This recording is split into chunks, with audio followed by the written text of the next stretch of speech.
Now to talk about the markets, we have Paul Vigna here.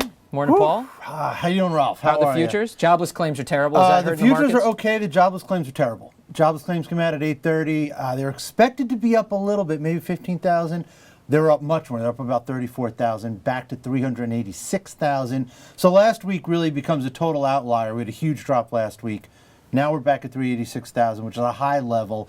Excuse me. And this is the week. It's very important this week because it includes the 12th, which is the week that includes the 12th is the week that the BLS uses to calculate the monthly numbers.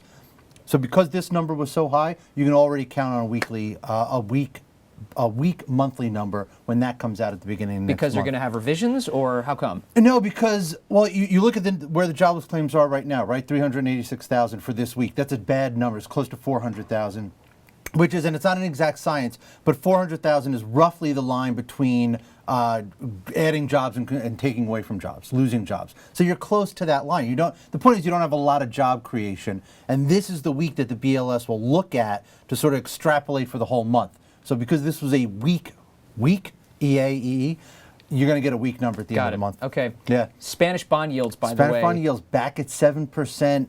It's just like they sold their debt at auction. They sold their debt. They had to pay up for it. They had to pay dearly for it. Basically, what's happening is the bureaucrats keep coming up with plans, keep coming up with solutions, and the bond market is saying, "We don't believe you." Okay. I mean, that's it. That's where it stands right now. Let's jump over to earnings quickly. We had Morgan Stanley Heavy today, which was disappointing. Day. Had Morgan Stanley this morning.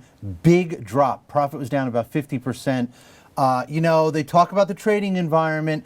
But they're not the only ones in the trading environment. Everybody else is in that environment too. And while the other guys were suffering, no one seems to be suffering as much as Morgan Stanley. Yeah, I guess you got to pay attention to that fixed income currencies and commodities section. Well, yeah, I think even they mentioned this, and I think this is really what it is that they had a Moody's review for a downgrade, and it was a big thing hanging over their head.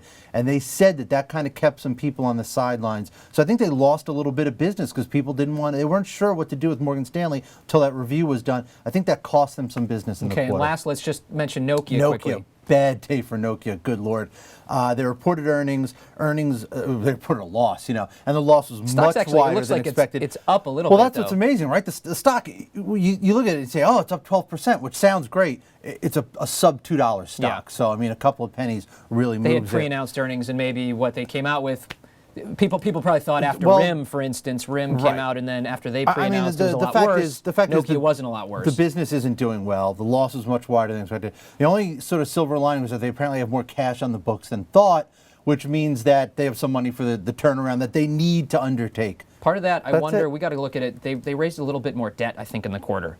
I got to go back and check. But by the way, right now on screen, we've got on page 1 today a really great story from Anton Trinovsky about really Nokia had the smartphone years ago. They just didn't roll it out. The tablet, they had everything. Touch devices, and they just didn't roll them out ahead of Apple. Everything that Apple's doing now, they had back in the late 90s, and they just didn't do it.